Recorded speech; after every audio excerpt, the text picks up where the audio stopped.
Le claquement rythmé et autoritaire de souliers italiens à semelles dures résonnait contre l'interminable sol de marbre blanc du grand hall. C'était un son sec, froid et calculé, le même bruit que Jean-Pierre de Valory produisait chaque matin en arpentant les couloirs de son propre empire, le son du pouvoir, de la hâte et d'une intolérance absolue envers tout ce qui osait entraver sa route.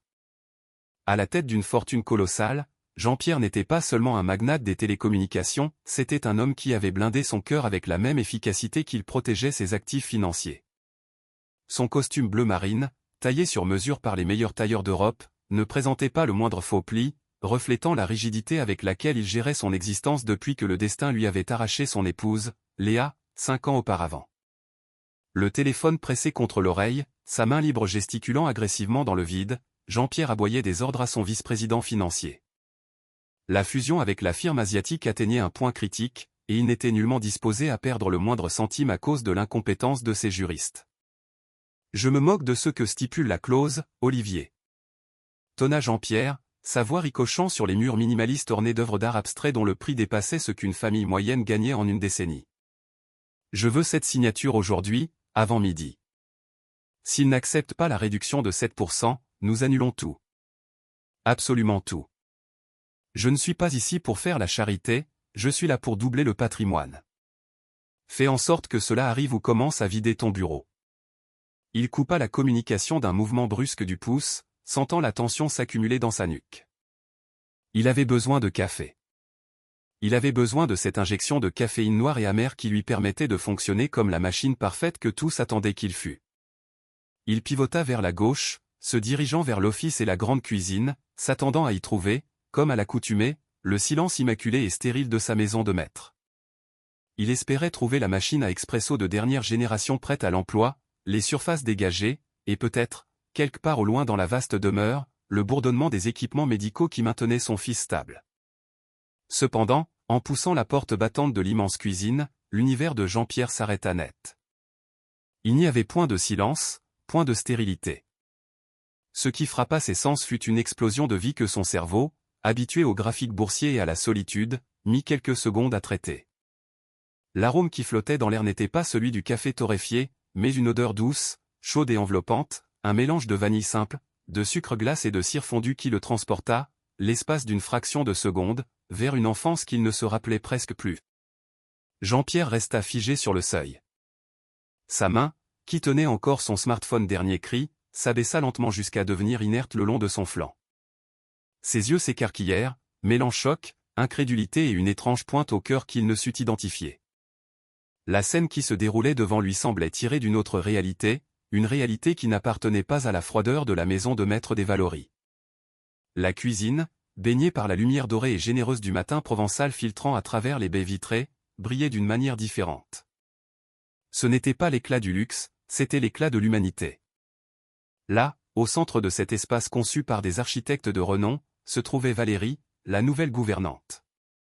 Cette femme d'expérience, issue de la génération X, que l'agence avait envoyée il y a à peine 3 mois, portait son uniforme impeccable et un tablier blanc.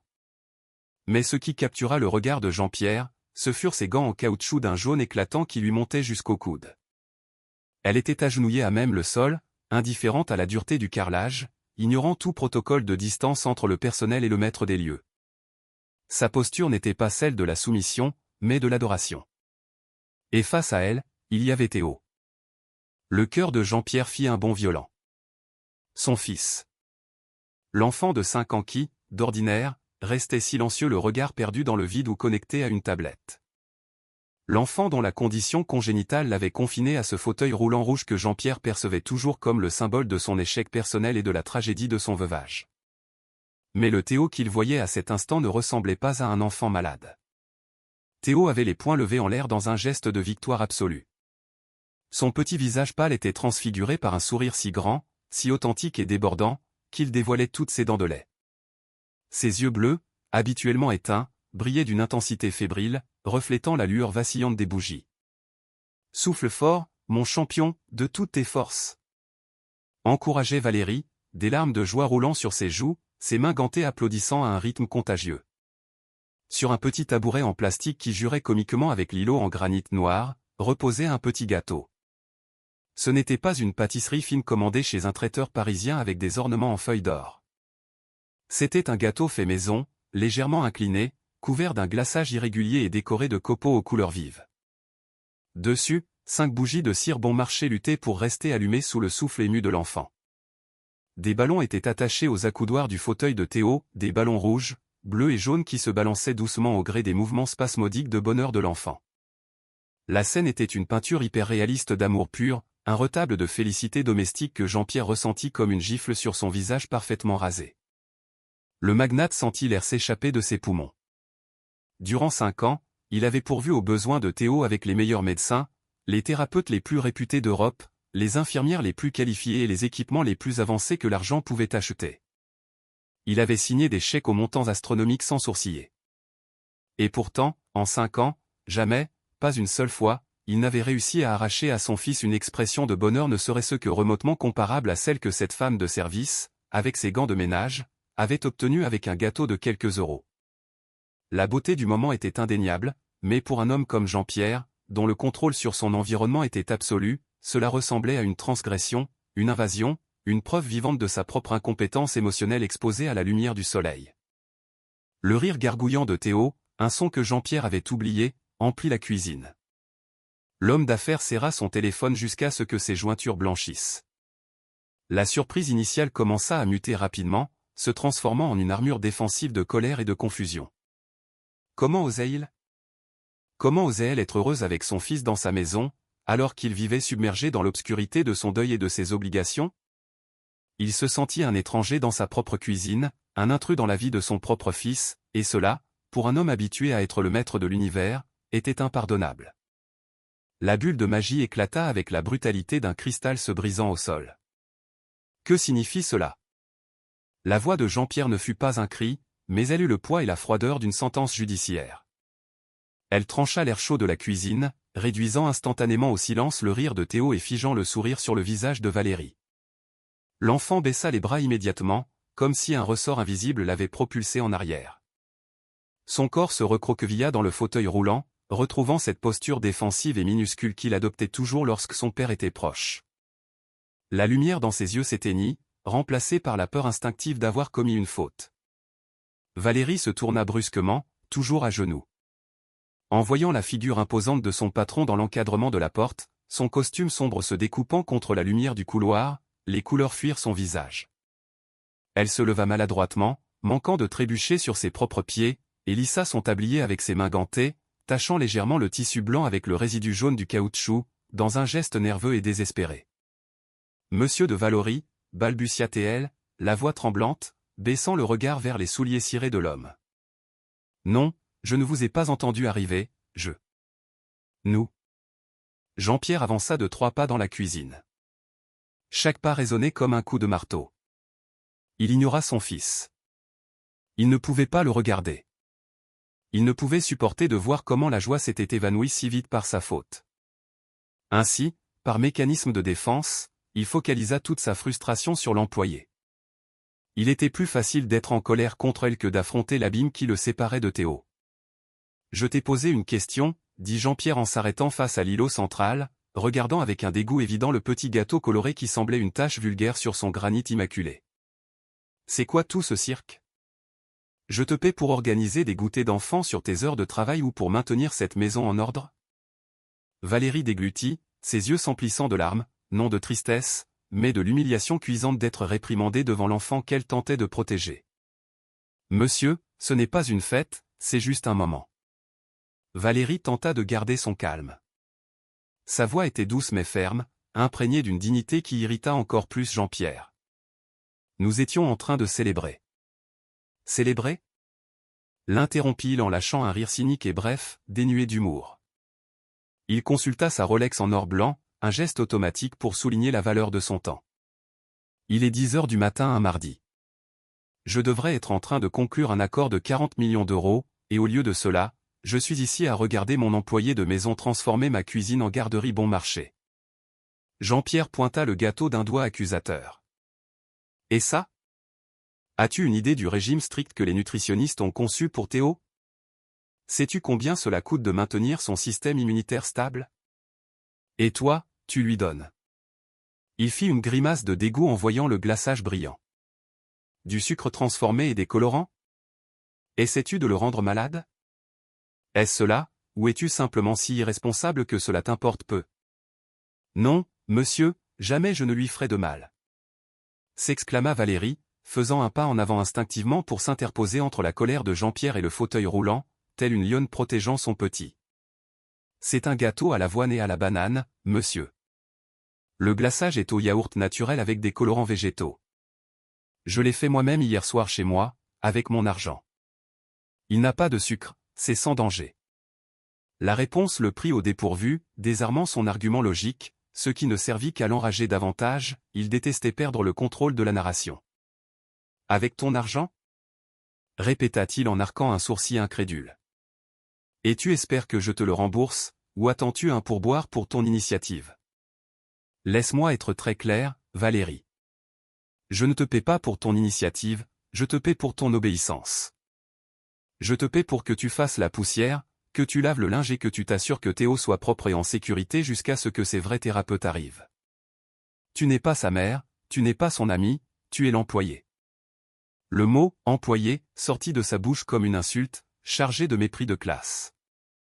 Au fond, Jean-Pierre n'était pas un homme mauvais, c'était un homme brisé, mais sa douleur se manifestait par la cruauté. Voir cette connexion émotionnelle entre eux deux lui rappelait douloureusement que lui, le père biologique, était un complet incapable sur le terrain des affects. Théo émit un son guttural, un gémissement bas et angoissé, tendant sa petite main vers Valérie. L'enfant voulait la consoler, voulait qu'elle cesse de pleurer. Jean-Pierre regarda son fils pour la première fois depuis son entrée. Il vit les ballons attachés au fauteuil, vit la bougie consumée à moitié, laissant couler la cire sur le gâteau, et alors une réalisation horrible commença à se former à la périphérie de son esprit, mais son orgueil était trop grand pour la laisser entrer. « Enlève tout ça », ordonna Jean-Pierre en se détournant pour ne pas avoir à voir la déception dans les yeux de Théo. « Jette ce gâteau à la poubelle, nettoie la cire, et mets-toi au travail sur ce qui te correspond. Si je reviens ici et que je te vois jouer au lieu de travailler, ne prends pas la peine de revenir demain. »« Mais, monsieur. » chuchota Valérie la voix brisée, risquant tout. « Aujourd'hui, c'est le 5 mai. » Jean-Pierre s'arrêta net, la main déjà posée sur la porte pour sortir. Le 5 mai.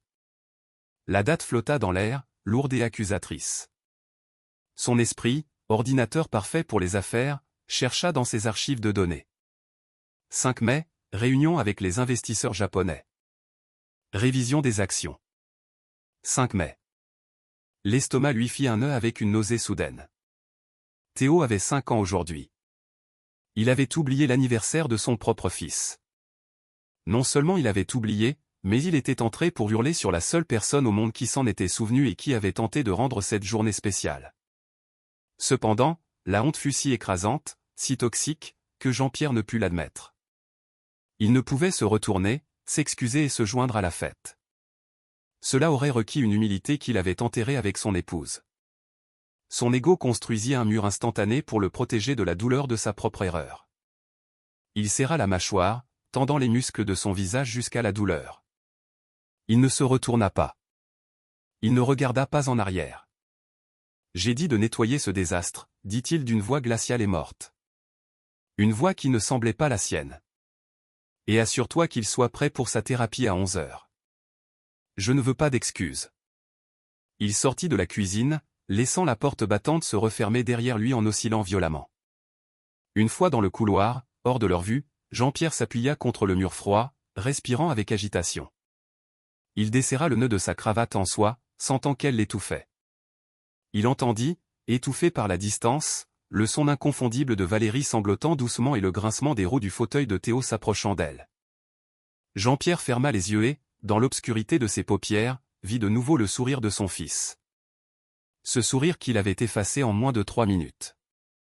Il se sentit l'homme le plus pauvre du monde. Il marcha vers son cabinet de travail, entrant dans son sanctuaire de solitude où l'argent justifiait tout, tentant désespérément de se convaincre qu'il avait fait ce qui était juste, que la discipline était nécessaire, tandis que son cœur hurlait qu'il venait de commettre la plus grande erreur de sa vie. Le silence qui suivit le départ de Jean-Pierre ne fut pas un silence de paix, mais de dévastation. Ce fut un silence lourd, dense et suffocant, similaire à la pression atmosphérique qui précède un orage violent. Dans la cuisine, la lumière du soleil continuait d'entrer à flot, illuminant avec une cruelle indifférence le scénario de la célébration interrompue.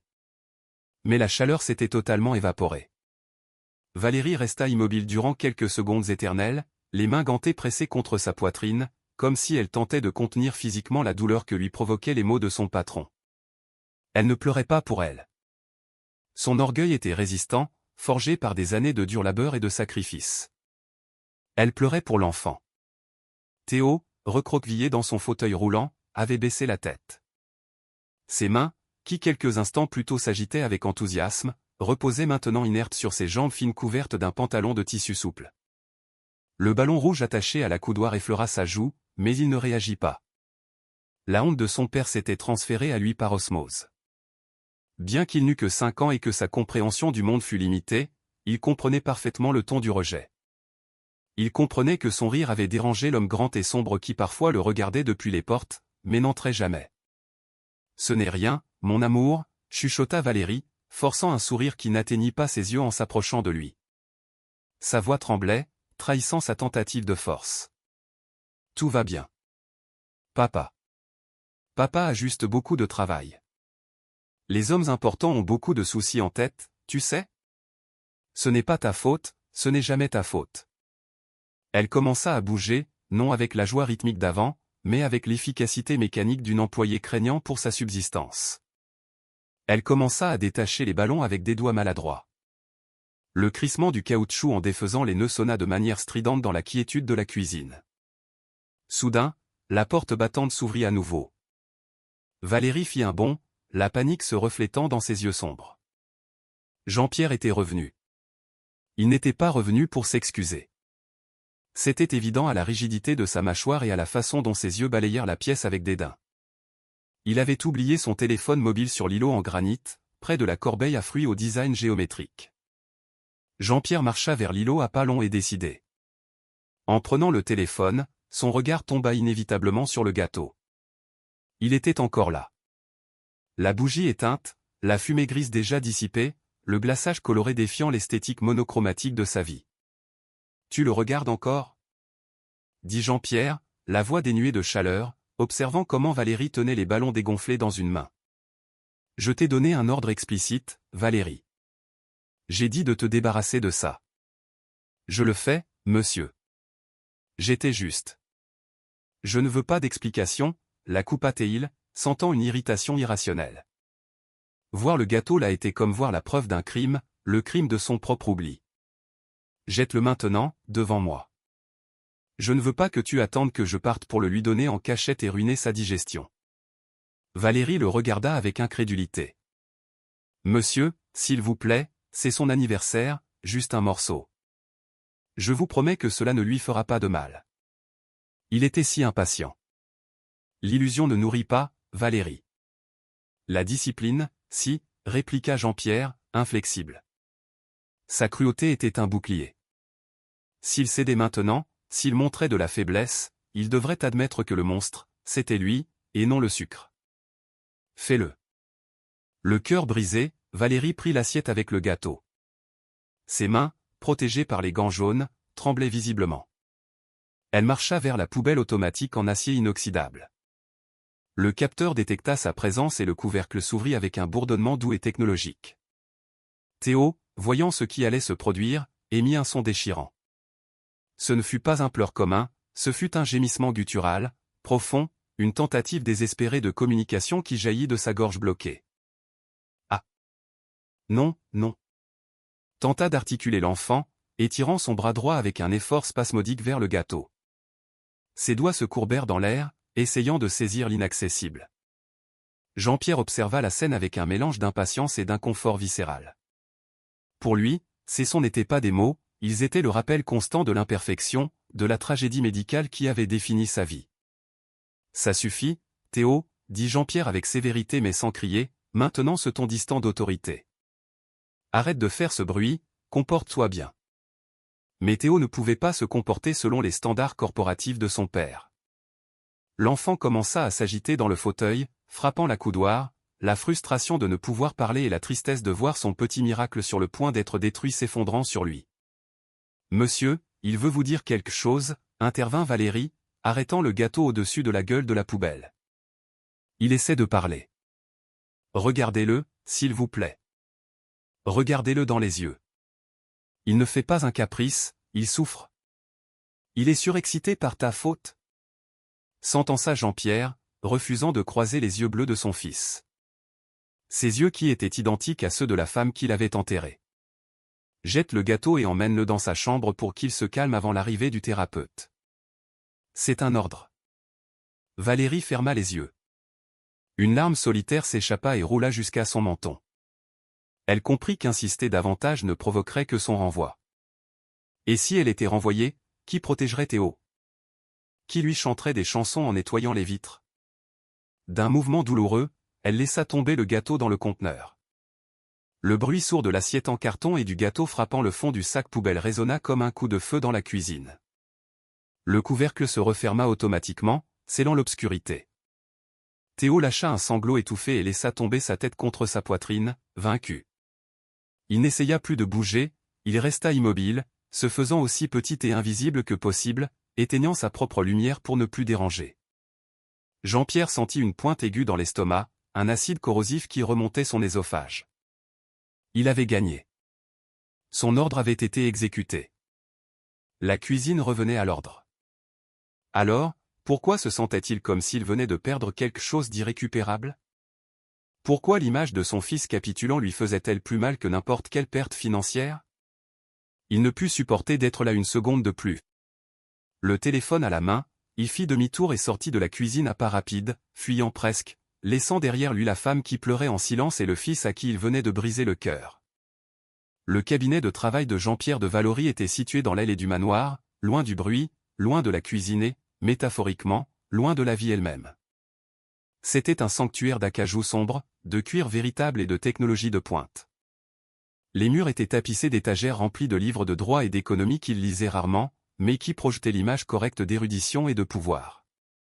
Une baie vitrée immense offrait une vue panoramique sur le jardin à la française, un rappel constant de sa maîtrise sur le monde.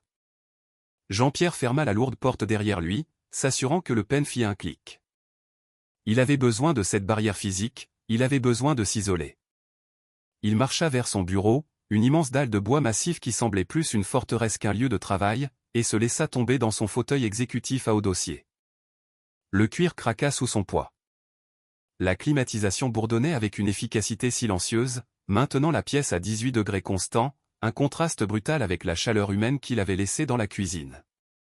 Il posa le téléphone sur la table, l'écran noir reflétant son propre visage distordu. Il passa ses mains sur son visage, se frottant les yeux avec force, essayant d'effacer l'image des gants jaunes et du fauteuil roulant rouge.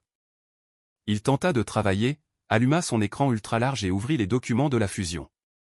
Les chiffres dansaient devant ses yeux.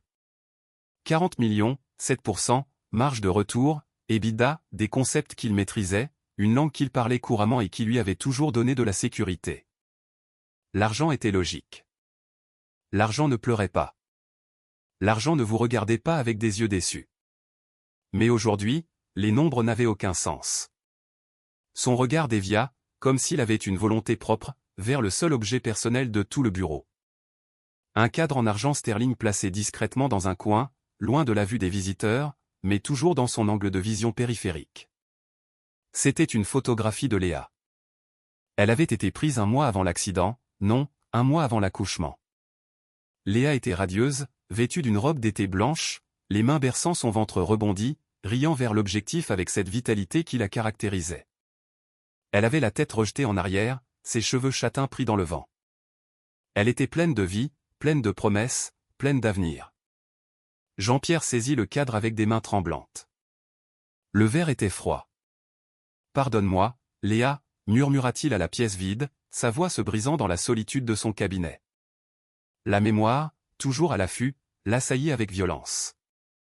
Il se rappela la nuit à l'hôpital, les cris, le sang, la décision impossible que les médecins lui avaient implicitement présentée quand les complications surgirent, et puis le silence, le bip continu du moniteur cardiaque qui annonçait qu'elle était partie.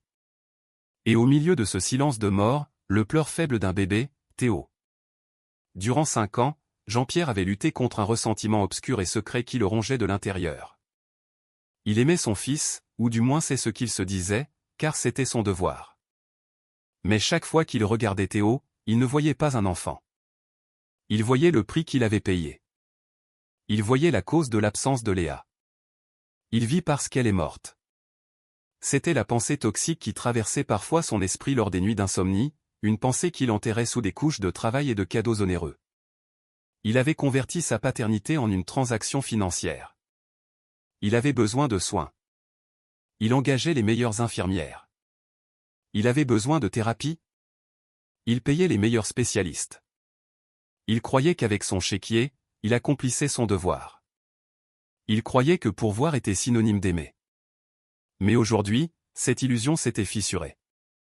Il regarda de nouveau la photo de Léa, puis ferma les yeux, visualisant la scène de la cuisine.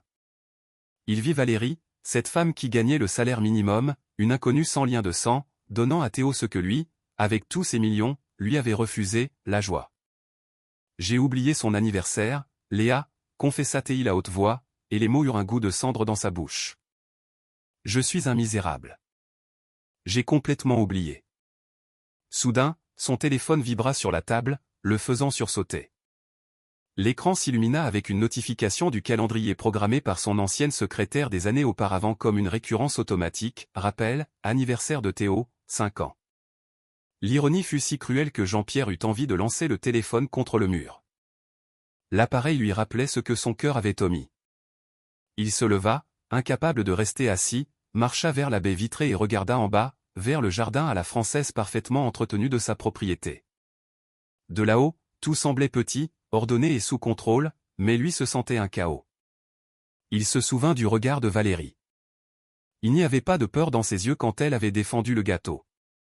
Il y avait de la compassion, et pire encore, de la pitié.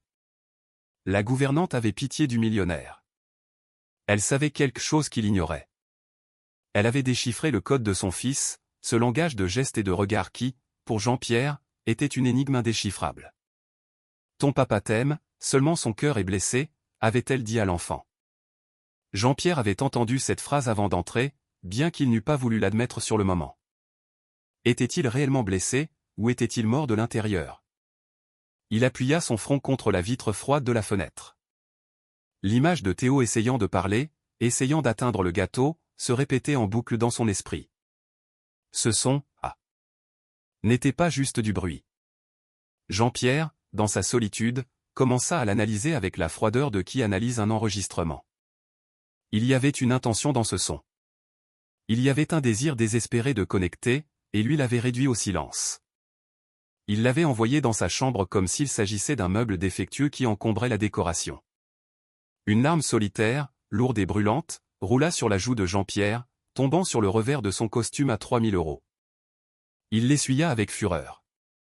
Les hommes comme lui ne pleuraient pas. Les hommes comme lui résolvaient des problèmes.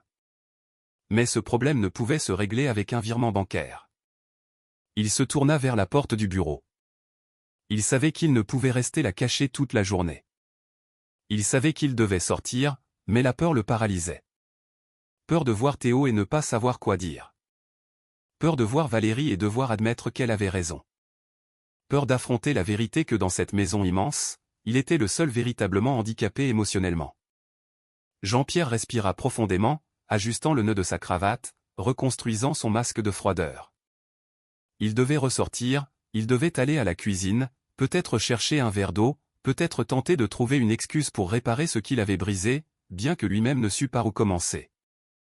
Ce qu'il ignorait, c'est qu'en franchissant cette porte de nouveau, ce qu'il trouverait ne serait pas la soumission, mais une révélation qui changerait le cours de sa vie à jamais. Valérie n'était pas simplement en train de nettoyer. Valérie était sur le point de lui montrer le miracle qu'il avait refusé de voir. Le soleil de l'après-midi commençait à décliner, teignant les murs blancs du manoir de tons orangés et mélancoliques qui accentuaient la solitude du lieu. Jean-Pierre sortit de son bureau tel un fantôme, la cravate défaite pendant autour de son cou et le poids d'une culpabilité invisible courbant ses épaules. 4 heures s'étaient écoulées depuis l'incident dans la cuisine.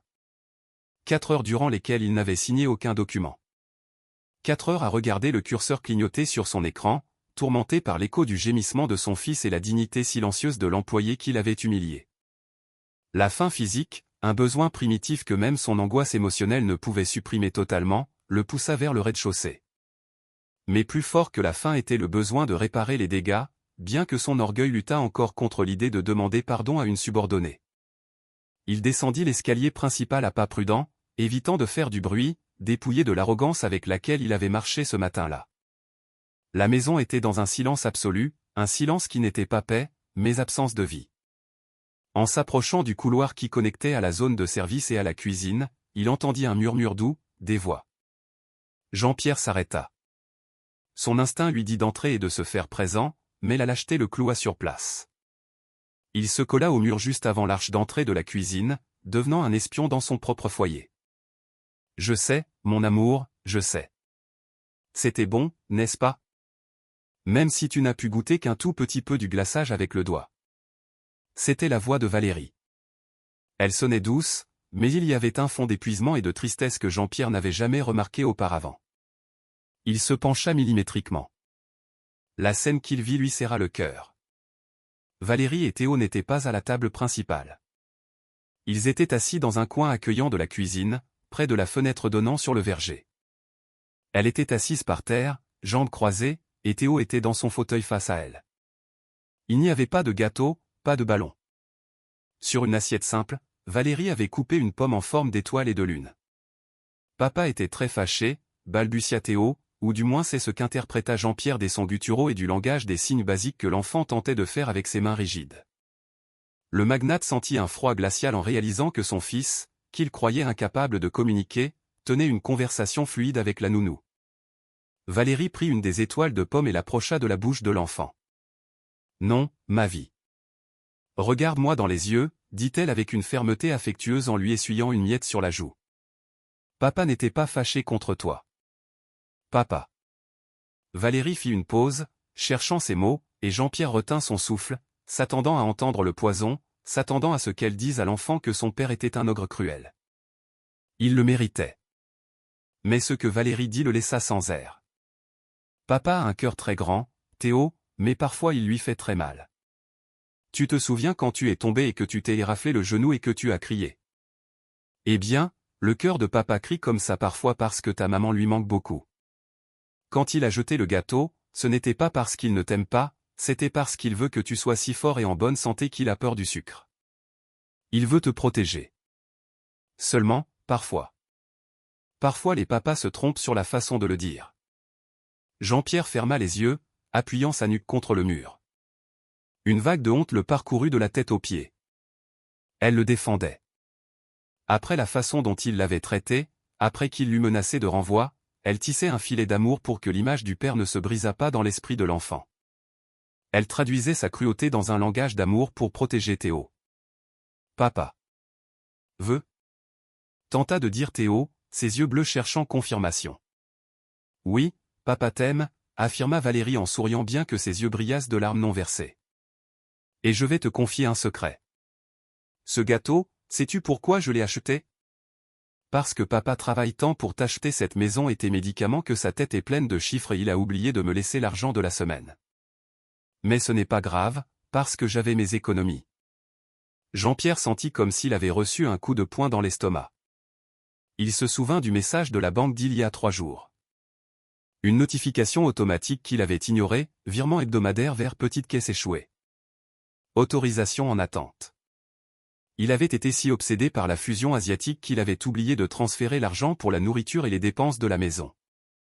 Valérie n'avait pas seulement acheté le gâteau avec son propre argent, elle avait probablement acheté la nourriture des derniers jours avec son salaire minimum. Elle, qui gagnait en un mois ce qu'il dépensait en un dîner d'affaires, finançait l'alimentation de son fils millionnaire. La disparité morale entre lui et cette femme était abyssale. Il avait le pouvoir, l'argent et la maison. Elle avait la dignité, le sacrifice et l'amour. Jean-Pierre voulut entrer. Il voulut s'agenouiller là même et leur demander pardon à tous les deux, mais ses pieds ne répondirent pas. Le poids de son erreur était si grand qu'il sentait que s'il entrait maintenant, il briserait le peu de paix qu'elle avait réussi à reconstruire avec des morceaux de pommes. Il se sentit indigne d'être en sa présence. Il fit demi-tour en silence, se sentant plus petit et misérable que jamais, et se dirigea vers l'aile de sécurité de la maison. Il avait besoin de comprendre, il avait besoin de voir. Si Valérie avait couvert ses fautes financières et émotionnelles, qu'avait-elle fait d'autre qu'il n'avait pas vu? La curiosité se transforma en un besoin désespéré d'être témoin de la vérité que ses yeux aveuglés par l'ambition avaient ignorée durant des mois. Le poste de surveillance était un petit bunker, réfrigéré et sombre, éclairé uniquement par la lueur bleutée d'un mur de moniteur haute définition. C'était le lieu d'où le chef de la sécurité contrôlait le périmètre du manoir, mais à cette heure, le service était terminé et le système était en automatique. Jean-Pierre entra et ferma la porte, s'enfermant avec les fantômes numériques de sa vie. Il s'assit face à la console principale, ses mains tremblant légèrement tandis qu'il tapait son code d'accès maître. Accès autorisé. Utilisateur, J. De Valory. Il ne cherchait pas de menaces extérieures, il cherchait la vérité intérieure. Il sélectionna les caméras intérieures, le salon, la salle de jeu de Théo et la cuisine. Il remonta le temps dans le système. Il voulait voir les jours précédents. Il voulait voir ce qui se passait dans sa maison quand il était au bureau à construire son empire. Ce qu'il trouva dans les enregistrements ne fut pas le comportement d'une employée de maison, ce fut la documentation d'un miracle silencieux. Jean-Pierre sélectionna un fichier d'il y a 2 semaines. Caméra 04, salle de jeu. Sur l'écran, il vit Théo assis sur le tapis, le corps rigide et le regard perdu, tel qu'il avait l'habitude d'être quand les infirmières précédentes le gardaient. Valérie entra dans le cadre, mais elle ne portait ni aspirateur ni plumeau. Elle portait une vieille guitare usée que Jean-Pierre n'avait jamais vue. Il monta le volume de l'audio. La voix de Valérie emplit la petite salle de sécurité, elle chantait une chanson folklorique, rythmique et joyeuse. Dans la vidéo, elle ne chantait pas simplement, elle jouait la comédie. Elle dansait autour de Théo, bougeant les mains, l'invitant à l'imiter. En haut ses mains, Théo, comme si tu voulais toucher le ciel. Disait-elle dans l'enregistrement, posant la guitare et prenant doucement les poignets de l'enfant. Jean-Pierre observa, hypnotisé, comment elle commençait à faire des exercices de physiothérapie, mais déguisés en jeu. Là où les thérapeutes onéreux qu'il payait, ces hommes en blouse blanche avec des chronomètres, forçaient les membres de Théo en provoquant des pleurs, Valérie le faisait rire. Elle convertissait l'étirement douloureux des bras en un vol d'avion. « Regarde, monsieur de Valory, regarde ça », chuchota Jean-Pierre pour lui-même, parlant à la 3e personne, dissocié par la stupeur. Il avança l'enregistrement à la semaine suivante. Caméra 02, le couloir. Il vit Valérie avec le balai. Elle balayait, mais Théo était à ses côtés dans le fauteuil.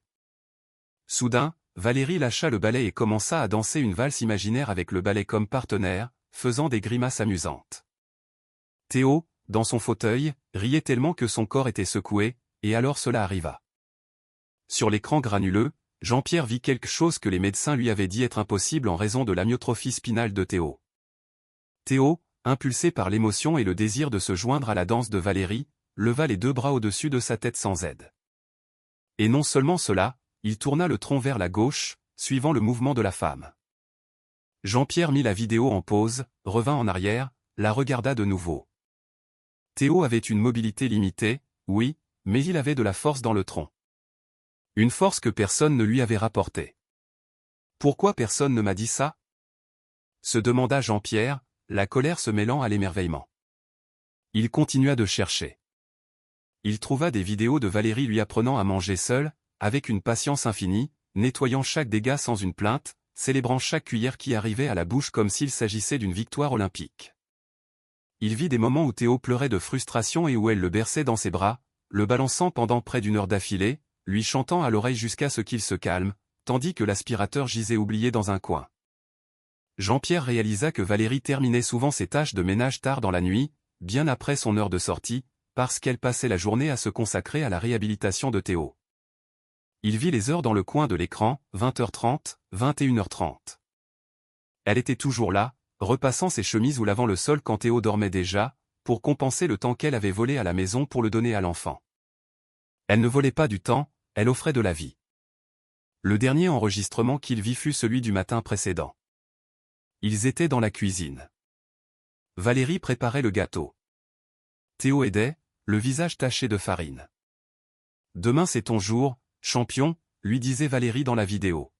« Et nous allons faire un vœu. »« Sais-tu lequel ?»« PA. »« PA, dit Théo dans la vidéo. C'était un son maladroit mais clair. « Tu veux que papa soit heureux ?» demanda-t-elle. L'enfant hocha vigoureusement la tête. Alors, ce sera notre vœu. Que papa voie à quel point tu es merveilleux. Jean-Pierre arrêta la lecture. L'écran se figea sur le visage plein d'espoir de son fils et le sourire bienveillant de Valérie. Le millionnaire se couvrit le visage de ses mains et éclata en sanglots. Ce ne fut pas un pleur discret, ce fut un pleur déchirant, laid, le son d'un barrage qui cède après 5 ans de retenue. Il pleura pour Léa, il pleura pour les années perdues avec Théo, et il pleura de la honte d'avoir été si aveugle. Il avait cherché la guérison de son fils dans les meilleurs hôpitaux de Suisse et des États-Unis, cherché le bonheur dans des fusions d'entreprises, alors que la réponse avait été tout ce temps dans sa propre cuisine, vêtue d'un uniforme de service et de gants jaunes. Cette femme qu'il saluait à peine, qu'il avait traitée comme un meuble de plus dans la maison, était la mère dont son fils avait besoin. Elle avait réussi ce que son argent n'avait pu faire, redonner l'envie de vivre à Théo. Jean-Pierre essuya ses larmes du revers de la main. Il regarda les moniteurs une dernière fois. Il ne voyait plus une employée. Il voyait le seul espoir qui restait à sa famille. Il se leva. La décision était prise. Il ne pouvait changer le passé. Il ne pouvait effacer le moment où il avait jeté le gâteau, mais il pouvait changer le futur. Il devait faire quelque chose de drastique. Il devait sortir de sa zone de confort, de sa tour d'ivoire, et entrer dans leur monde. Mais pas comme le patron qui donne des ordres, mais comme un homme qui demande de l'aide.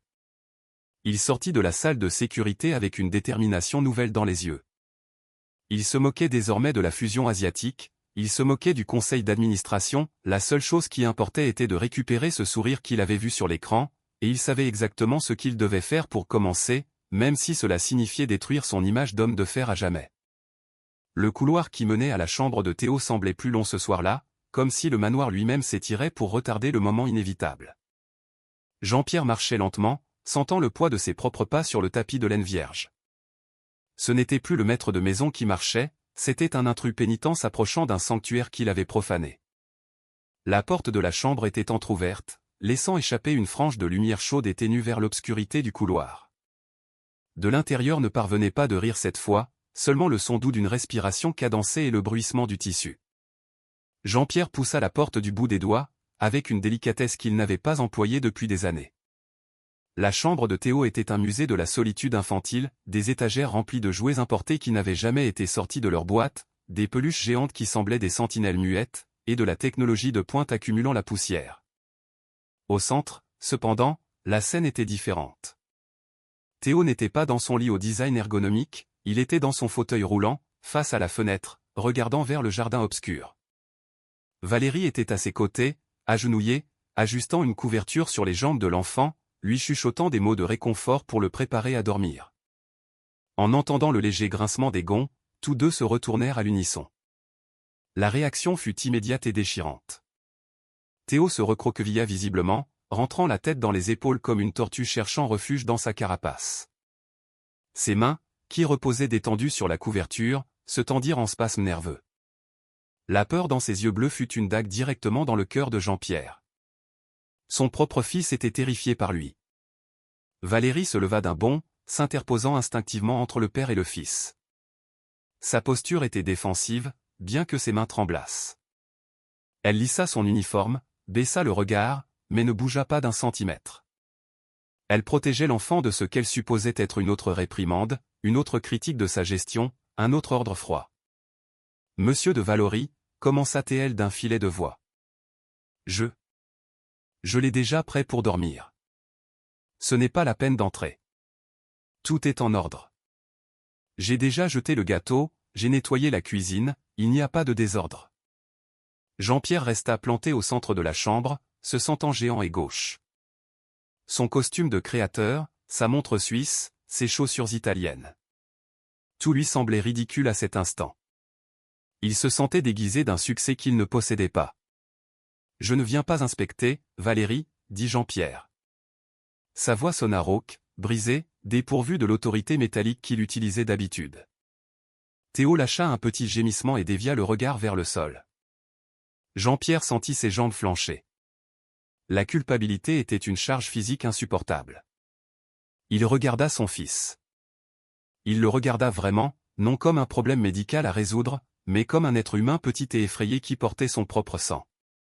Il vit la fragilité de ses épaules, la courbe douce de son cou et la barrière invisible que lui-même avait construite brique par brique avec son indifférence. Il fit un pas en avant. Valérie se tendit, se préparant à recevoir le coup verbal. Mais Jean-Pierre ne cria pas. Jean-Pierre fit quelque chose qu'aucun associé, aucun employé et certainement aucun membre de sa famille ne l'avait jamais vu faire. Le grand magnate, l'homme qui ne s'inclinait devant personne, plia les genoux. Il se laissa tomber au sol sans se soucier de l'impact dur contre le bois, sans se soucier que le pantalon de son costume à 3000 € s'étire et se tache de poussière. Il resta agenouillé, réduisant son imposante stature jusqu'à se trouver au niveau des yeux de Théo, et même un peu plus bas. Le silence dans la chambre devint absolu. Valérie porta une main à sa bouche, étouffant une exhalaison de surprise. Ses yeux s'ouvrirent démesurément en voyant le seigneur de glace dans une posture de totale vulnérabilité. Jean-Pierre ignora Valérie un instant et cloua son regard dans celui de Théo. Ses yeux s'emplirent de larmes, et cette fois il ne lutta pas pour les contenir.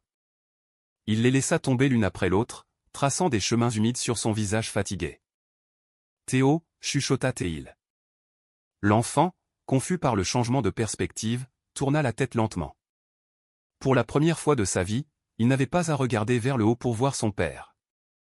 Son père était là, à sa hauteur, dans son monde.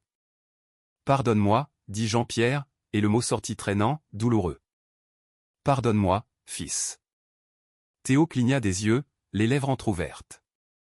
Il ne comprenait pas les mots complexes des adultes, mais il comprenait le ton.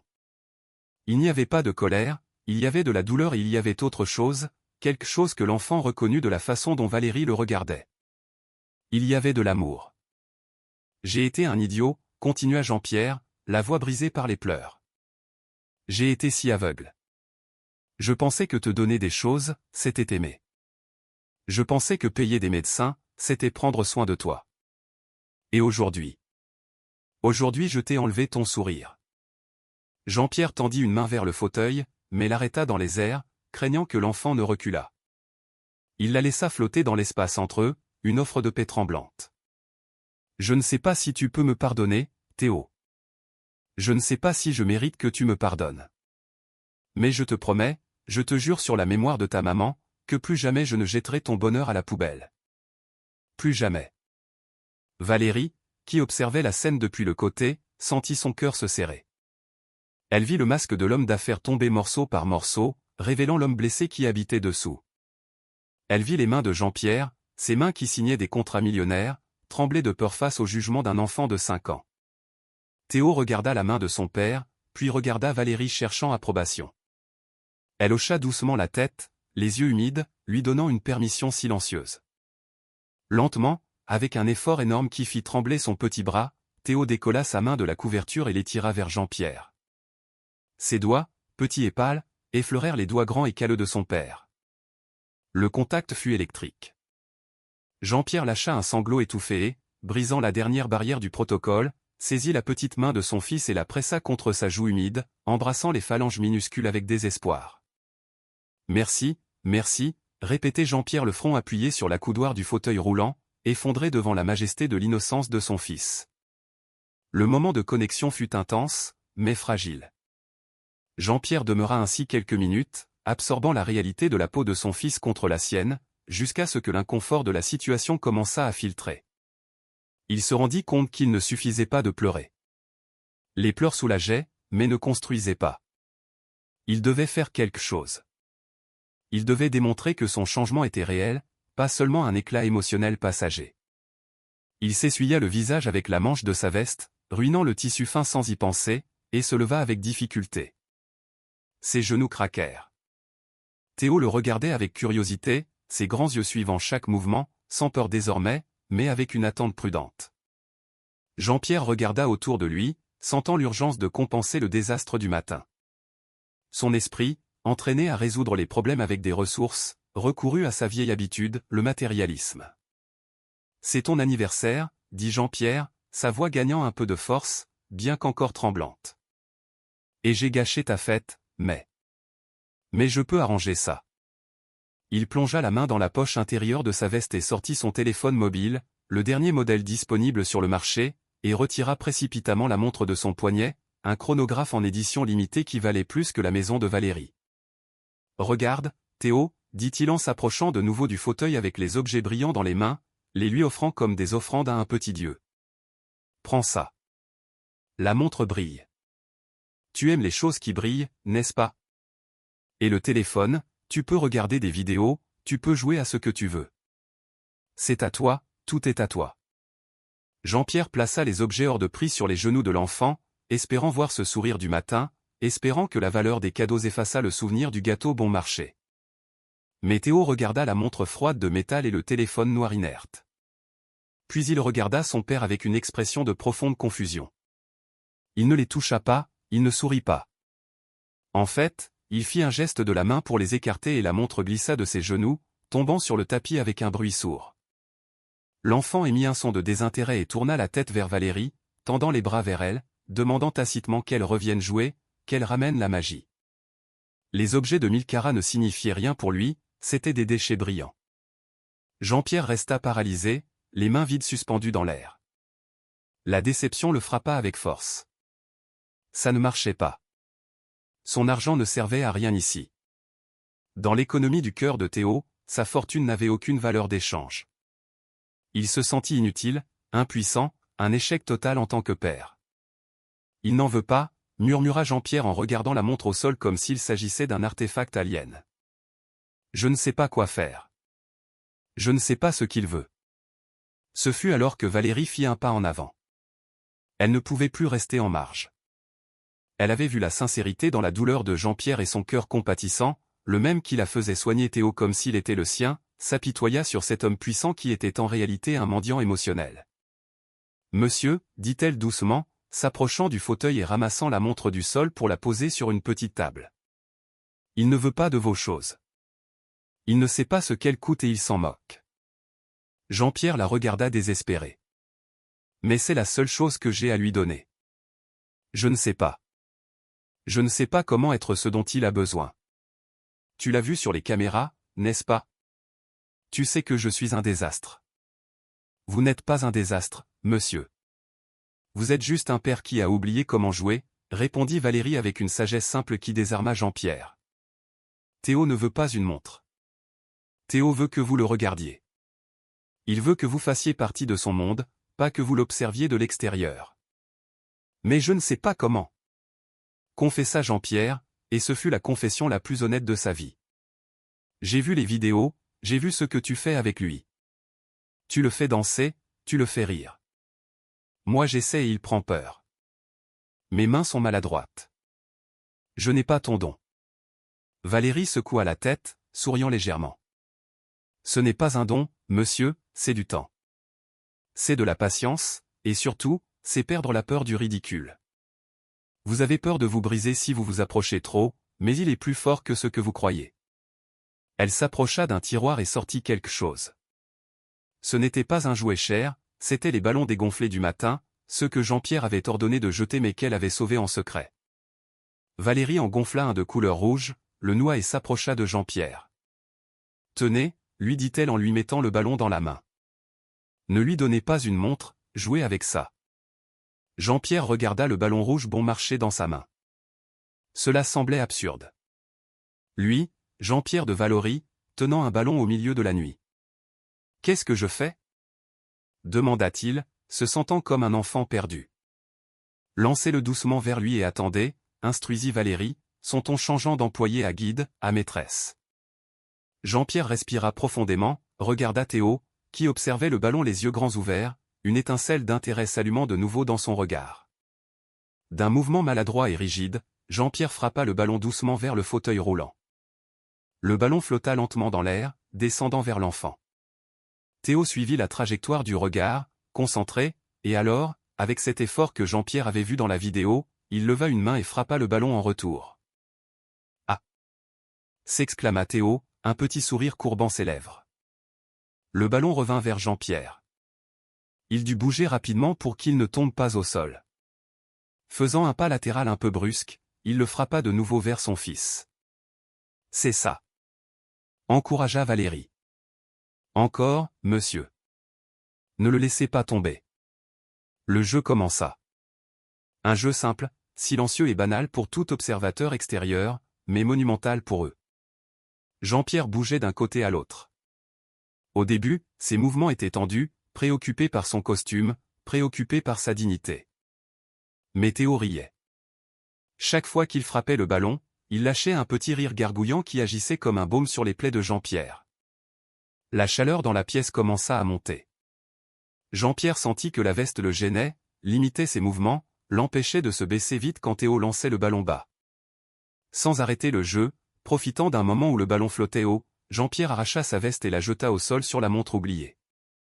Quelques minutes plus tard, il sentit que la cravate l'asphyxiait, il la desserra et l'enleva, la lançant au loin. Il déboutonna le col et remonta les manches de sa chemise blanche immaculée jusqu'au coude. Il ne ressemblait plus au magnate, il ressemblait à un homme, il ressemblait à un père. La sueur perlait sur son front. Il haletait un peu, non par l'effort physique, mais par la libération de tension. Il jouait.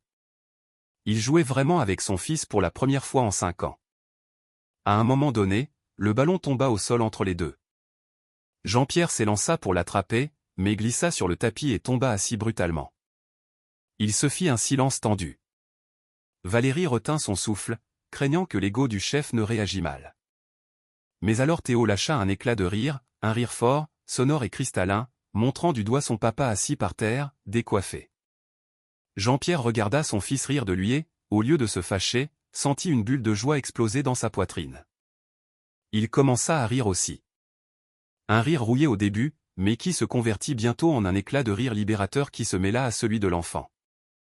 Valérie les observait depuis le coin, des larmes courant librement sur ses joues, les essuyant de ses doigts nus, sans les gants jaunes désormais. Elle savait que quelque chose de fondamental avait changé. La barrière était tombée. L'homme riche avait dû se dénuder de ses symboles de pouvoir pour trouver son véritable trésor.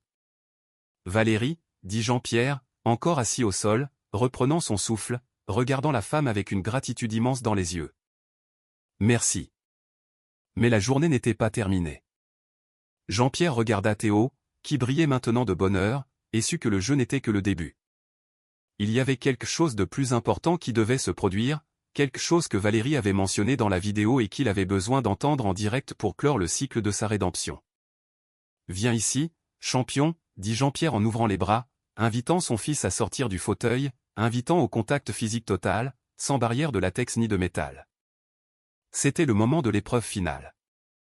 Le rire partagé s'éteignit peu à peu, laissant dans la chambre un silence nouveau, un qui ne pesait pas, mais qui étreignait. Jean-Pierre restait assis sur le tapis de laine, la chemise blanche retroussée et les cheveux en bataille. Une image qui aurait causé un effondrement à la bourse si quelqu'un l'avait pris en photo à cet instant. Mais là, sous la lumière tamisée de la lampe de chevet, c'était simplement un homme reprenant son souffle après avoir couru un marathon émotionnel. Théo, encore dans son fauteuil, le regardait avec une adoration qui brûlait. Ses yeux brillaient de la fatigue heureuse d'un enfant qui a joué jusqu'à la limite de ses forces. Valérie fit un pas en avant, rompant doucement le charme. « Monsieur » dit-elle dans un murmure respectueux, regardant l'horloge murale en forme de nuage. « Il est tard. Ses médicaments et son heure de dormir. S'il s'excite trop, il aura du mal à trouver le sommeil. » La mention de la routine médicale fit se tendre légèrement Jean-Pierre. Son réflexe automatique fut de se lever, de se secouer la poussière et de laisser la professionnelle se charger du travail difficile comme il l'avait fait durant 5 ans. C'était le chemin facile, c'était la sécurité. Mais en regardant les jambes fines de son fils couvertes par la couverture, il sentit une pointe de responsabilité féroce. S'il voulait être son père, il devait l'être en tout, pas seulement dans les moments de rire et de ballon. Il devait l'être dans la vulnérabilité. « Je vais le faire » dit Jean-Pierre. Sa voix sonna grave, mais décidée.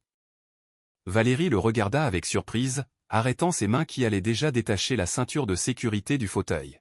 « Monsieur, ce n'est pas facile » avertit-elle avec délicatesse. « Il y a une technique pour le porter sans lui faire mal au dos.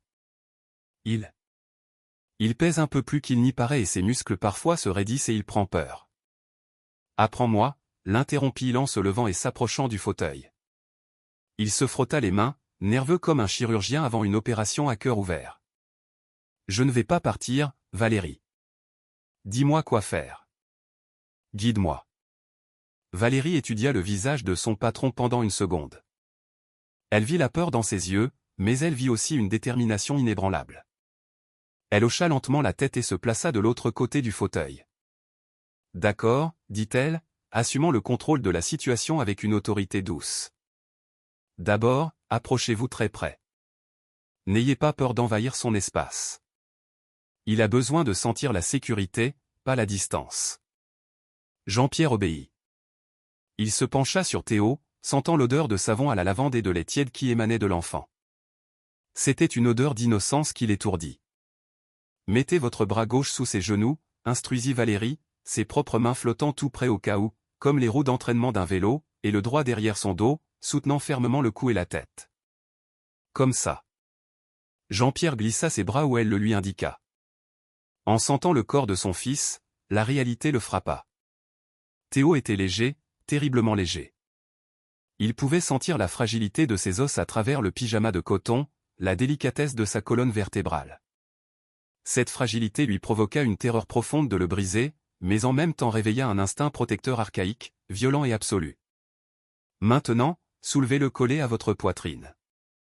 N'utilisez pas le dos, utilisez les jambes. Et parlez-lui. Dites-lui qu'il est en sécurité, ordonna Valérie. Jean-Pierre respira profondément, serra les dents et souleva son fils. Je te tiens, Théo. Je te tiens, fils, murmura-t-il contre les cheveux de l'enfant. Papa te tient. En le soulevant, Théo émit un petit gémissement de surprise, ses bras rigides frappant maladroitement la poitrine de Jean-Pierre. Pendant une seconde, le millionnaire vacilla, craignant de l'avoir blessé. Continuez, continuez, encouragea Valérie. Serrez-le fort. Il a besoin de sentir la limite de son corps pour se détendre. Jean-Pierre ajusta sa prise, pressant l'enfant contre sa chemise de soie trempée de sueur. Et alors, cela se produisit. Théo, sentant la force et la chaleur de ce corps grand qu'il avait toujours vu de loin, cessa de lutter. Sa tête tomba sur l'épaule de Jean-Pierre. Il soupira, il se rendit à la protection de son père. Jean-Pierre fit les 3 pas qui séparaient le fauteuil du lit, comme s'il portait le Saint Graal. Chaque pas fut une prière. Il déposa Théo sur le matelas avec une douceur qui contredisait la brusquerie avec laquelle il avait l'habitude de signer des licenciements.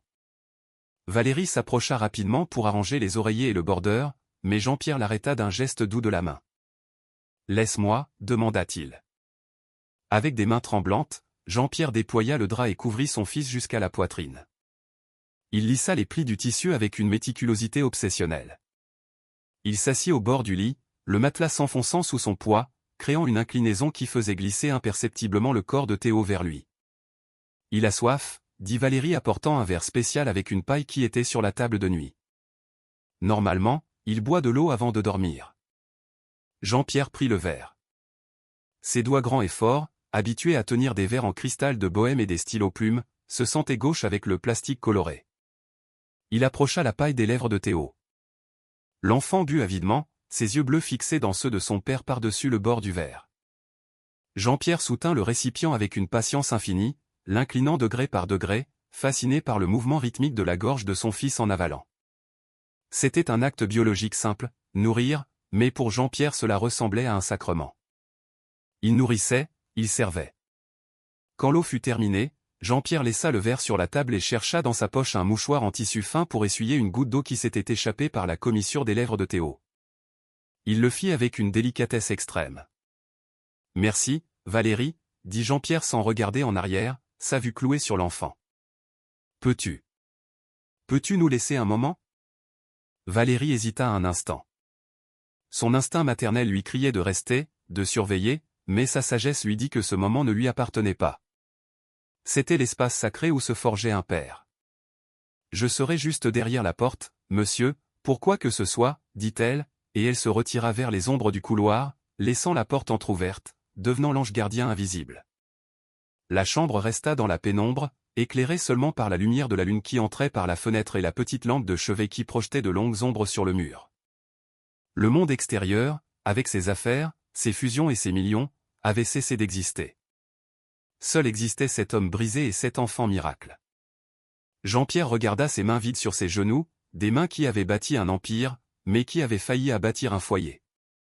Il sentit le poids écrasant des 5 années perdues. 5 ans d'anniversaires oubliés, de premiers mots non entendus, de peurs non consolées. Il regarda de nouveau Théo. L'enfant luttait contre le sommeil. Clignant lentement des yeux, refusant de les fermer, comme s'il craignait qu'au réveil son père eût disparu de nouveau, transformé encore en ce fantôme en costume bleu qui passait par le couloir. « Je ne vais pas partir, Théo, chuchota Jean-Pierre, lisant la peur dans l'esprit de son fils. Je suis là. Je vais rester ici jusqu'à ce que tu dormes et quand tu te réveilleras, je serai encore là. Il se pencha en avant, appuyant les coudes sur les genoux, approchant son visage de celui de l'enfant. Il avait besoin de se confesser, non devant un prêtre, mais devant la seule victime de son égoïsme. Je suis tellement désolé. La voix de Jean-Pierre se brisa, épaisse des larmes contenues. Je pensais que parce que maman est partie. Je pensais que si je t'aimais trop et qu'il t'arrivait quelque chose, je mourrais aussi. J'ai été un lâche, fils. Je me suis caché derrière mon travail parce que j'avais peur de te regarder et de la voir elle. J'avais peur de t'aimer et de te perdre. Théo ne comprenait pas tous les mots, mais la vibration de la voix de son père résonnait dans sa poitrine. Il étira une main, ses doigts tordus cherchant le visage de Jean-Pierre. Jean-Pierre ferma les yeux et captura la main de son fils, la pressant contre sa joue rêche de la barbe d'un jour. Il sentit la peau douce, la température fébrile de la vie. Mais Valérie m'a appris aujourd'hui, continua Jean-Pierre en ouvrant les yeux qui étaient maintenant rouges et gonflés. Elle m'a appris que l'amour ne s'achète pas, il se fait.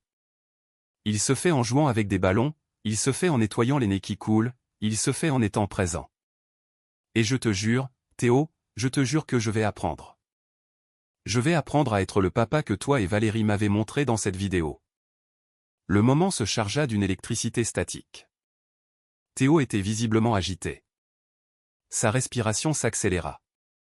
Il n'était pas angoissé, il était ému. La proximité physique, la voix douce, la confession d'amour, tout cela activait des circuits neuronaux qui avaient été endormis ou bloqués par le manque de stimulation affective paternelle.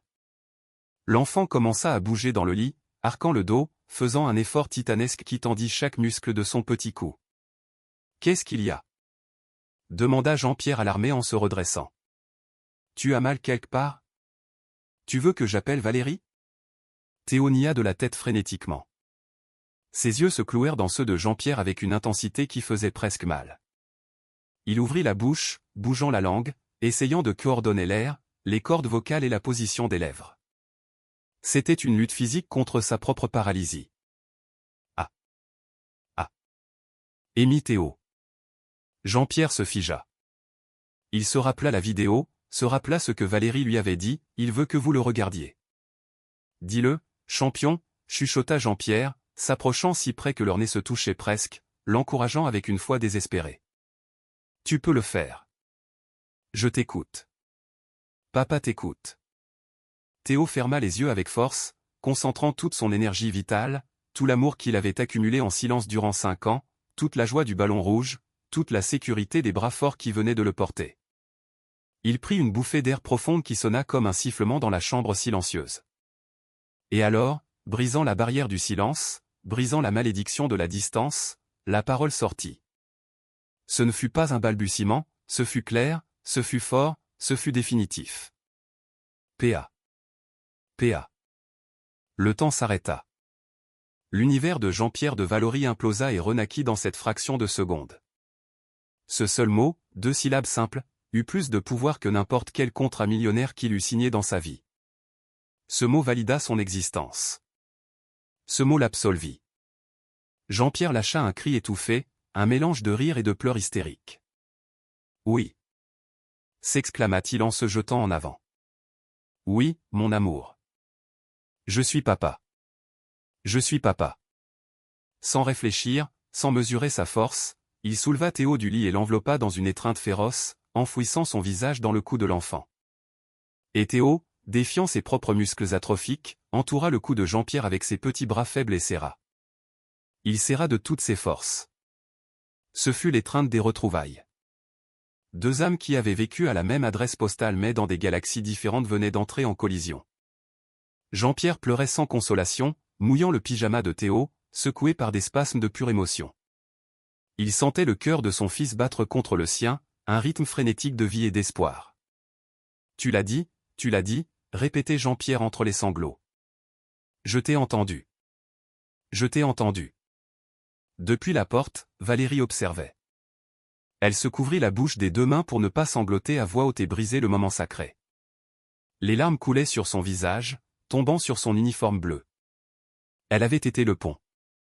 Elle avait protégé la graine durant la sécheresse, la protégeant du froid, attendant ce moment précis où la pluie arriverait finalement. Et maintenant, voyant le père et le fils fondus en un seul être, sachant que l'enfant avait parlé grâce à l'amour, elle sentit que sa mission, sa véritable mission dans cette vie, avait touché le ciel. Jean-Pierre leva les yeux voilés et vit Valérie à la porte. Il ne lui dit rien, les mots n'étaient pas nécessaires. Son regard était de totale reddition et de gratitude éternelle. À cet instant, la hiérarchie sociale se dissolut complètement. Il n'y avait ni chef ni employé. Il n'y avait que trois êtres humains unis par le miracle d'un mot. Théo, épuisé par l'effort mais avec un sourire de paix absolue sur le visage, recosta la tête sur l'épaule de son père et ferma les yeux. Il n'avait plus peur de dormir. Il savait qu'au réveil, papa serait toujours là. Et Jean-Pierre, soutenant le poids précieux de son fils, sut que plus jamais il ne le lâcherait. La vie réelle venait de commencer. Le torse de Théo se soulevait et s'abaissait avec un rythme constant et profond. Le rythme d'un sommeil sans cauchemar. Le premier depuis des années où la solitude n'était pas la compagne de lit. Jean-Pierre demeura là, incliné sur le matelas, la main encore posée sur la petite épaule de son fils, comme s'il craignait qu'en retirant le contact physique, la magie ne s'évaporât et qu'il ne redevint l'exécutif froid de ce matin-là. 10 minutes passèrent, 10 minutes de silence sacré durant lesquelles Jean-Pierre de Valory réordonna les priorités de son univers. Le contrat avec les investisseurs asiatiques, la chute des actions, les appels manqués de sa secrétaire. Tout cela semblait maintenant être le bruit statique d'une radio mal réglée. La seule fréquence claire était la chaleur qui émanait de la peau de Théo. Finalement, avec une lenteur presque douloureuse, il retira sa main. Il se redressa, sentant ses vertèbres craquer, non par l'âge, mais par la tension accumulée d'une vie vécue sur la défensive. Il ajusta sa chemise froissée, passa la main dans ses cheveux en désordre et se tourna vers la porte. Valérie était toujours là. Elle n'avait pas bougé d'un centimètre. Elle se tenait sur le seuil, les mains entrelacées sur son tablier blanc, une figure de patience infinie découpée contre la pénombre du couloir. Ses yeux, sombres et liquides, le regardaient non avec jugement, mais avec une compréhension qui, pour Jean-Pierre, était écrasante. Elle avait été témoin de son moment le plus bas et de son moment le plus haut en l'espace d'une seule journée. Jean-Pierre marcha vers elle. Chaque pas qu'il faisait en s'éloignant du lit de Théo et en s'approchant de Valérie était un pas vers une reddition nécessaire. En arrivant à la porte, Valérie fit mine de reculer, baissant la tête dans ce geste automatique de soumission que la hiérarchie sociale lui avait imposé. « J'irai finir de ranger la cuisine, monsieur », chuchota T.L., essayant de redevenir invisible, essayant de restaurer l'ordre correct des choses. « Demain je viendrai tôt pour préparer le petit déjeuner de l'enfant. » Et « Non », l'interrompit Jean-Pierre. Ce ne fut pas un « non » autoritaire comme celui du matin. Ce fut une supplique déguisée en mandat. Jean-Pierre étendit ses mains et, brisant le dernier tabou qui restait entre eux, prit les mains de Valérie. Elle se tendit, surprise par le contact.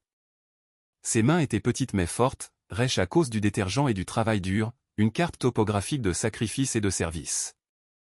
Jean-Pierre sentit les callosités dans ses paumes et la froideur de sa peau. « N'allez pas à la cuisine, dit-il, la voix rauque et vibrante. Il n'y a rien à nettoyer. La seule chose sale dans cette maison était ma conscience. Et vous? Vous avez commencé à la nettoyer aujourd'hui. Monsieur, s'il vous plaît. » Valérie tenta de retirer ses mains, rougissante, confuse par l'intensité du regard de son patron. « Je n'ai fait que mon travail. Soigner Théo est mon travail. » Non, nia Jean-Pierre avec véhémence, pressant doucement ses doigts. Votre travail était de maintenir la maison propre et de surveiller qu'il ne se fasse pas mal. Ce que vous avez fait. Ce que j'ai vu dans ces vidéos, ce que j'ai vu aujourd'hui ici, cela ne se paie pas avec un salaire minimum. Ce n'est dans aucun contrat. Vous lui avez donné la vie, vous lui avez donné une voix. Jean-Pierre baissa les yeux vers les mains d'elle. Ces mains qui avaient soutenu son fils quand lui n'était pas là, qui avait acheté un gâteau avec des économies personnelles quand lui, le millionnaire, l'avait oublié. Ce matin je vous ai humilié, continua Jean-Pierre, et la honte teignit ses mots d'amertume. Je suis entré dans cette cuisine comme un tyran. J'ai jeté votre cadeau à la poubelle. Je vous ai dit que vous n'étiez qu'une employée. Je vous ai fait pleurer. C'est déjà oublié, monsieur, dit-elle rapidement, avec cette noblesse de ceux qui sont habitués à pardonner pour survivre. Pas pour moi, répliqua Théil en levant les yeux pour planter les siens dans ceux d'elle. J'ai besoin que vous m'écoutiez, Valérie. J'ai besoin que vous compreniez que je ne suis pas le maître de cette maison. Je suis juste un homme qui s'est perdu en chemin. Et vous? Vous avez été le phare qui a évité que mon fils et moi ne nous écrasions contre les rochers. Jean-Pierre lâcha l'une de ses mains et, d'un mouvement lent et révérencieux, porta l'autre main de Valérie vers ses lèvres. Elle retint son souffle, ses yeux s'ouvrant démesurément. Le temps sembla s'arrêter dans le couloir. Le grand Jean-Pierre de Valory, l'homme qui ne s'inclinait devant personne, embrassa le dos de la main de sa gouvernante. Ce ne fut pas un baiser romantique, pas encore. Ce fut un acte de dévotion, de gratitude absolue, un baiser qui scellait un pacte d'égalité. « Pardonnez-moi » murmura-t-il contre sa peau. « Pardonnez-moi de ne pas vous avoir vu. Pardonnez-moi d'avoir cru que l'argent pouvait remplacer l'amour. Merci d'avoir sauvé mon fils. Merci de m'avoir sauvé, moi. » Valérie sentit que les larmes revenaient, mais cette fois c'étaient des larmes de soulagement. Elle sentit comment le mur de glace qui entourait cet homme fondait complètement sous la chaleur de sa propre humilité. « Monsieur, dit-elle la voix brisée, Théo est un ange. Il est facile de l'aimer. Il avait juste besoin que son papa le voie. Je le vois maintenant, assura Jean-Pierre en se séparant un peu, mais sans lâcher sa main. Et je vous vois, vous. Et je vous promets, Valérie, qu'à partir de cette nuit les choses vont changer. Vous n'êtes plus l'employé qui nettoie les ombres. Vous êtes. Vous faites partie de cette famille, si vous le souhaitez. Je ne sais pas quoi dire, balbutia-t-elle. Ne dites rien pour l'instant. Seulement, ne partez pas. Ne me laissez pas seul avec ça.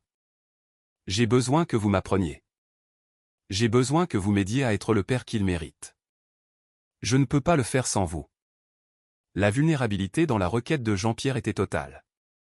Il mettait son cœur et celui de son fils entre ses mains. Valérie le regarda profondément. Elle vit la peur, elle vit l'espoir et elle vit l'homme réel derrière le costume. Elle sourit, un sourire chaleureux et authentique qui illumina l'obscurité du couloir. « Je ne vais pas partir, Jean-Pierre, dit-elle en utilisant son prénom pour la première fois, éliminant le « monsieur » et la barrière qui l'impliquait. « Je serai là. » Jean-Pierre sentit qu'un poids de plusieurs tonnes se levait de ses épaules. Il hocha la tête, reconnaissant. « Bonne nuit, Valérie. »« Bonne nuit, Jean-Pierre. » Elle retira sa main doucement, laissant un sillage de chaleur dans la paume de l'homme. Elle fit demi-tour et marcha vers sa chambre dans la zone de service. Mais son pas était différent. Elle ne marchait plus la tête basse, elle marchait avec dignité, sachant qu'elle était valorisée, sachant qu'elle était essentielle. Jean-Pierre resta seul dans le couloir, mais la solitude n'était plus froide. Il regarda vers la porte de la chambre de Théo, puis vers où Valérie était partie. Pour la première fois en 5 ans, la maison de maître ne ressemblait pas à un mausolée de marbre, elle ressemblait, étrangement, au commencement d'un foyer. 1 an plus tard, la lumière du soleil matinal inondait la cuisine, mais cette fois la scène était radicalement différente de ce matin gris d'il y a 1 an. Il n'y avait plus de silence stérile. L'air vibrait au son d'une musique douce s'échappant d'une enceinte connectée et du cliquetis chaotique des ustensiles de cuisine. Le marbre blanc de l'îlot central, qui brillait auparavant par sa propreté immaculée, était maintenant couvert par une explosion de farine, de coquilles d'œufs et de gouttes de chocolat.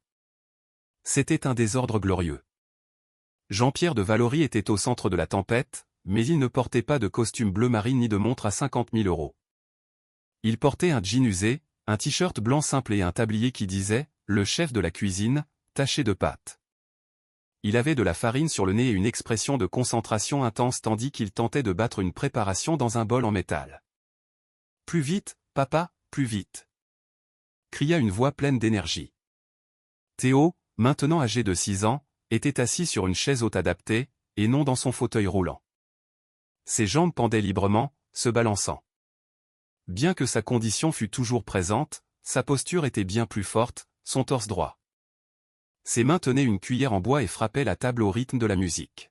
« Je donne tout ce que j'ai, capitaine. » répondit Jean-Pierre en riant, feignant un épuisement dramatique. Ce bras n'en peut plus. J'ai besoin de renfort. Valérie. Appelle Valérie.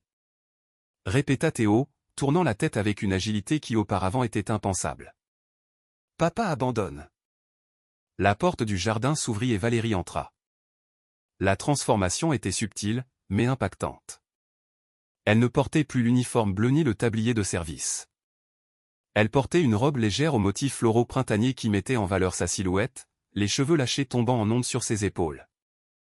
Elle portait un panier avec des fraises fraîches qu'elle venait de cueillir dans le petit potager qu'ils avaient planté ensemble. Elle ne ressemblait pas à une employée, elle ressemblait à la reine de ce petit royaume domestique. « Que se passe-t-il ici » demanda-t-elle avec un sourire radieux, posant le panier sur la table et s'approchant de Jean-Pierre. Le grand entrepreneur peut négocier avec des requins de la finance, mais il ne peut pas venir à bout d'une pâte à gâteau. Jean-Pierre lâcha le fouet et la saisit par la taille, sans se soucier de tacher sa robe de farine. Il l'attira vers lui avec une familiarité et une tendresse qui parlaient de mois d'intimité construite jour après jour. « C'est que la recette est très exigeante, » se défendit-il en la regardant dans les yeux avec dévotion. « Et il me manque l'ingrédient secret. » Valérie arqua un sourcil amusé. « Ah oui ? Et lequel est-ce » ? Un baiser de l'experte, dit-il, et sans attendre de réponse, il l'embrassa. Ce fut un baiser bref, mais chargé d'amour. Un baiser de couple, de partenaire, de compagnon de vie. Théo fit un son de dégoût fin en se couvrant les yeux avec les mains, mais riant sous ses doigts. Jean-Pierre et Valérie se séparèrent en riant. « Très bien, sauve-nous » dit Jean-Pierre en lui cédant la place face au bol. Théo veut que le gâteau soit parfait. Aujourd'hui, les grands-parents viennent. Valérie prit le fouet, en 3 mouvements experts, corrigea la texture de la pâte que Jean-Pierre tentait de réussir depuis 10 minutes. « Tu vois, fils » dit Jean-Pierre en faisant un clin d'œil à Théo. « C'est pour ça qu'elle est la vraie chef. Moi je ne suis que l'assistant. » Théo rit, et ce rire remplit chaque recoin de la cuisine, exorcisant pour toujours les fantômes du passé. « J'aide » dit l'enfant en étirant ses mains. Valérie approcha le bol et, ensemble, les mains grandes de Jean-Pierre, les mains expertes de Valérie et les petites mains courageuses de Théo versèrent le mélange dans le moule.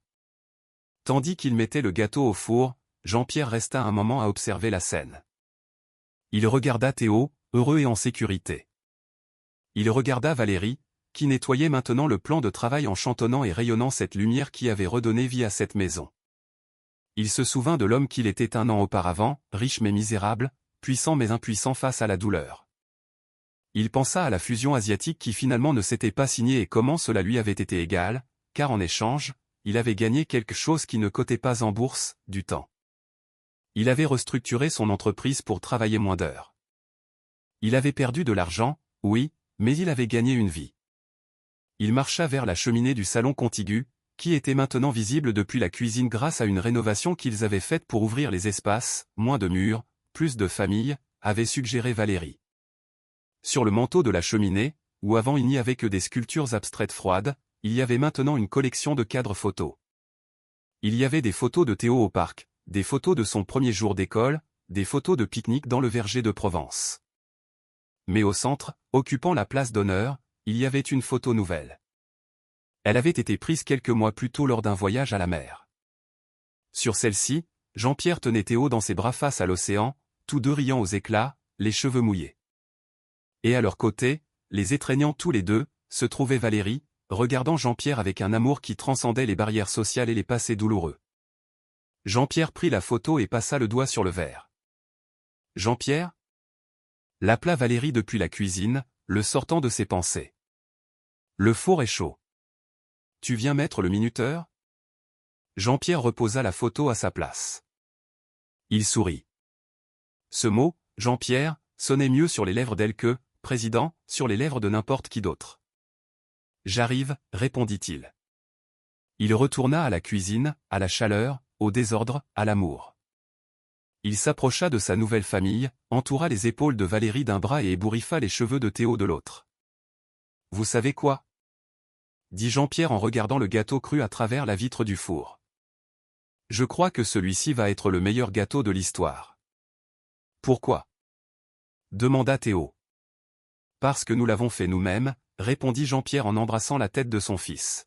« Parce que nous sommes ensemble. » Alors que la lumière provençale inondait la pièce, illuminant les trois silhouettes enlacées face au four, une vérité s'imposa à l'esprit de Jean-Pierre, une vérité qu'il avait mis toute une vie à apprendre. Il avait passé son existence à construire des édifices pour toucher le ciel, sans savoir que le ciel était ici-bas, dans une cuisine pleine de farine, cachée dans le sourire d'un enfant et dans les mains d'une femme qui lui avait appris à aimer.